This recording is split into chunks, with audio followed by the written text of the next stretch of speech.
Remember that one time I said I wanted more Pokemon Go clones? That I wanted one of my favorite franchises to become the next Go-Go craze? Yeah, me neither. It was only a matter of time before The Witcher would be swallowed whole by the Go-Go GPS genre. While The Witcher Monster Slayer may not be the junk in my inventory I thought it would be, it's still not going to make me go out of my way to slay monsters in my backyard. So let's take a look at a game that I sure didn't ask for. Join me for a tiny impressions of The Witcher Monster Slayer. Before we get started, if you enjoy my low-level content, please consider subscribing and hitting that notification bell. Give it a like and a share if you want to become the ultimate monster slayer. Alright, back to the video.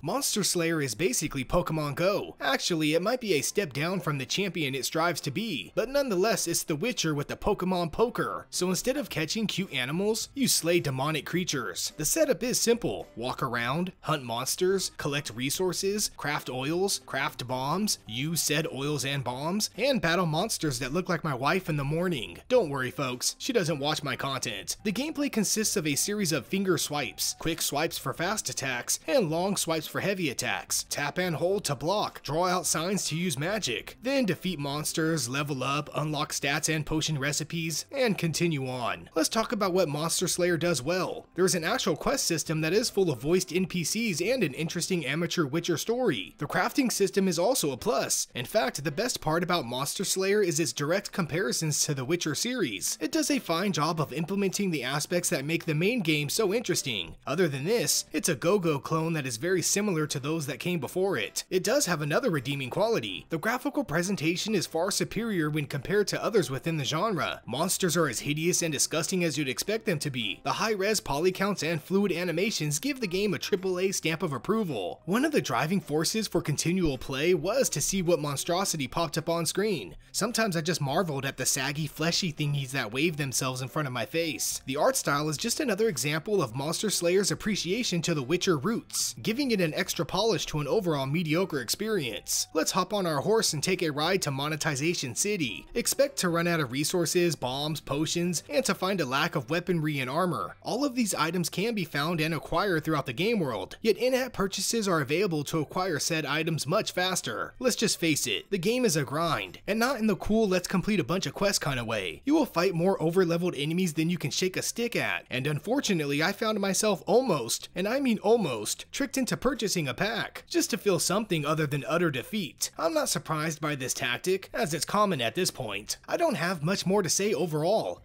I guess I'll just give a verdict. Have you noticed I'm not very far in the main quest? That's because I don't really care to progress. Sure, the game is promoting me to get off my ass and walk, yet the game doesn't do a great job of motivating me to do so. As a Witcher fan, I like the effort put forth here. Monster Slayer is a competent Go-Go clone for those who want more Witcher stuff, yet I'm not really a fan of the Go-Go craze in the first place, and a Witcher-related version can't get me to hold my phone in the middle of an empty field while swiping my finger. If you want more Witcher-style games on the go, and you're already in tune with this genre, then maybe give it a try, but if you would rather play The Witcher 3 for another 200 hours, then you may want to give this one a pass. As always, thanks for watching Tiny Little Games. Please subscribe to support my channel, like for more impressions, and ring that notification bell for video updates. Fun fact, I've been catching up on the Witcher books. Man, was I missing out.